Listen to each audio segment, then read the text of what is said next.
sobre rodas de choro e chimarrão. Um projeto que estabeleceu uma conexão entre as manifestações culturais e apresenta os gaúchos no movimento nacional do chorinho. O que não é novidade, não é mesmo, Neto? Afinal, temos tantos músicos que fazem parte dessa cena e dessa história. Pedrinho Figueiredo e Samuca do Acordeon percorreram o Rio Grande do Sul com música e arte. Promoveram encontros que envolveram música, palestras, oficinas e distribuição de livros com histórias e partituras junto a uma exposição portátil. E tocando chorinho, que também é um ritmo tão nosso aqui do Sul e que geralmente começa numa roda de chimarrão. Para tocar e contar sobre esse projeto estão aqui o Pedrinho Figueiredo e o Samuca do Acordeon. É o chorinho tomando conta do Galpão Crioulo.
Quem ligou a TV agora, Neto, pode estar surpreso de ouvir um chorinho aqui no Galpão Crioulo, mas está muito equivocado se acha que o choro não tem a ver com a cultura regional do Rio Grande do Sul. Vou te dar 3 sobrenomes: Costa, Borges e Bertucci.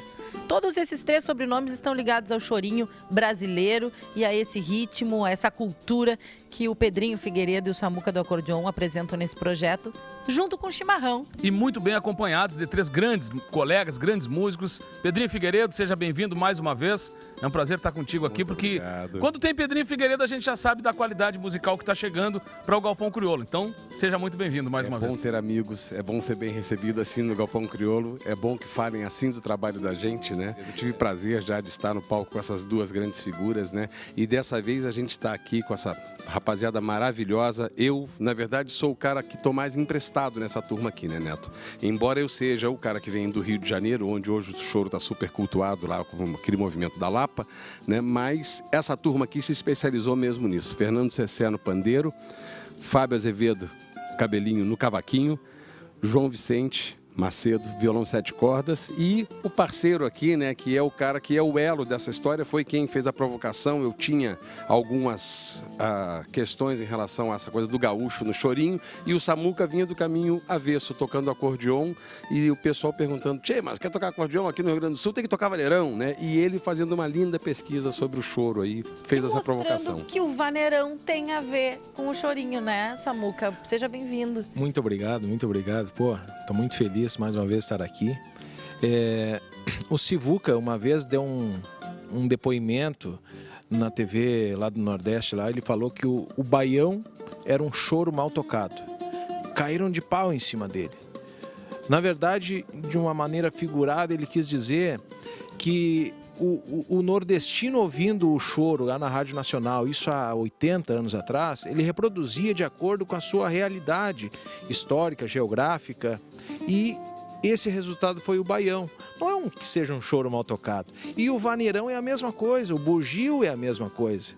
Se for ver a data que isso começou a surgir no nosso estado, é bem nessa época. Tá o cara lá no interior de São Francisco de Paula ouvindo um choro, tomando um chimarrão, e ele foi reproduzir com aquela gaitinha de 8 baixos, com poucos recursos, como aquela coisa toda. Mesmo as músicas, justamente, né? Isso virou o bugio, isso virou o vaneirão depois. O limpa-banco, como a gente falou, que aparece no disco do Bertucci, né? Os Bertucci registravam primeiro o vaneirão como limpa-banco, que era uma vaneira, ou o vaneirão mesmo, que era o chorinho campeiro. Alguns samba campeiro também. Então não existia ainda essa coisa do vaneirão. E o Adelar Bertucci estava no Rio de Janeiro, morando lá na década de 50, apavorando Luiz Gonzaga e Sivuca, iam para lá assistir aquele gringo tocar desesperadamente, tocando choro, tango, bolero, a coisa toda. Eu queria que vocês falassem do projeto que está acontecendo em vários lugares. Está aqui o livro, ó, sobre rodas de choro e chimarrão, conectando manifestações culturais, onde tem um pouquinho dessa história também, né? Isso, o Arthur de Faria foi convidado para escrever os textos sobre os compositores, né? Então tem assim uma breve história do choro, tem uma história, uma pequena resenha sobre a obra de cada, são 12 compositores, vem desde a década de 10 lá com Otávio Dutra. Como é que o pessoal está recebendo esse trabalho, a comunidade, quando ouve vocês tocando esse trabalho, Pedrinho? Bom, eu sou obrigado a falar nisso, porque, puxa vida, Deus está sendo tão bom com a gente que acontecem coisas mágicas. A gente encerrou a turnê num CTG. A gente chegava em cidades como Pedras Altas, Encruzilhada, vinha aqueles índios velhos, piochados, olhando de atravessado, vem pra cá tocar esse troço de choro. E aí, quando a gente começava a contar a história, porque realmente a gente não está forçando nada, a gente está contando uma coisa verdadeira, isso faz parte da nossa história. Tu vai ver pessoas como esses nomes que a gente falou, como o Luiz Carlos Borges agora, que é um ícone da música nativista, compondo choro, e aí o carinho, a receptividade dessas cidades. Um patrão de CTG vem me pedir o áudio de um dos choros para fazer uma coreografia para a Invernada. Então, até então não se tinha noção disso. Não, isso é uma coisa totalmente carioca. Não. Então, o resultado foi maravilhoso. Na verdade, é uma via de duas mãos mesmo, né? O gaúcho influenciou o movimento do choro com pessoas importantes como Radamés Inátali, como Dante Santoro, que era um dos 3 virtuosos da flauta no país e foi diretor da Rádio Nacional por 34 anos. 34 anos, né? Então, é muito tempo influenciando a música brasileira e sendo influenciado por ela também, né? Então, e segue hoje, né? Influenciando, se tu vê quantos nomes na cena nacional, como o Jamandu, que a gente falou, o Pedro Franco também, né? Sim. Tá aí acompanhando. Pedro Franco, esse choro que a gente tocou agora, né? Que é do Samuca, do acordeon, junto com o Pedro Franco, né? Trança em Pingo d'Água, né? Olha. Choro também sempre tem nome bom. Os nomes maravilhosos, né? O projeto continua, qual é a ideia? A ideia é continuar, a ideia é continuar.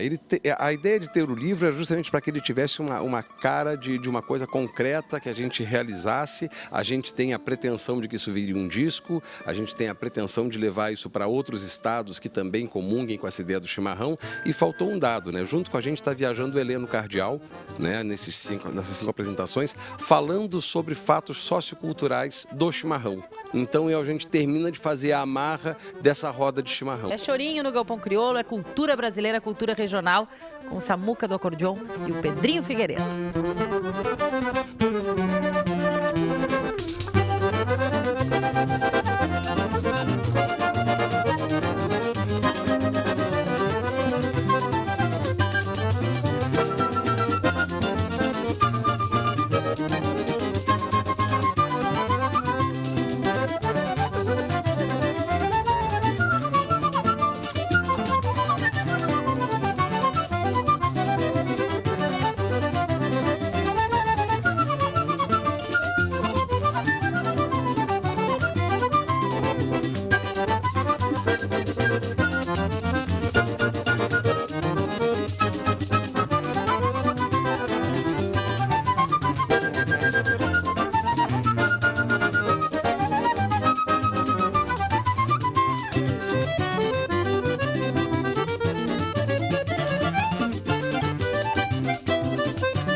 Parabéns pelo projeto, que o Chorinho continue unindo as pessoas numa boa roda de chimarrão e falando em Chorinho e naqueles materiais exclusivos que a gente prepara para vocês.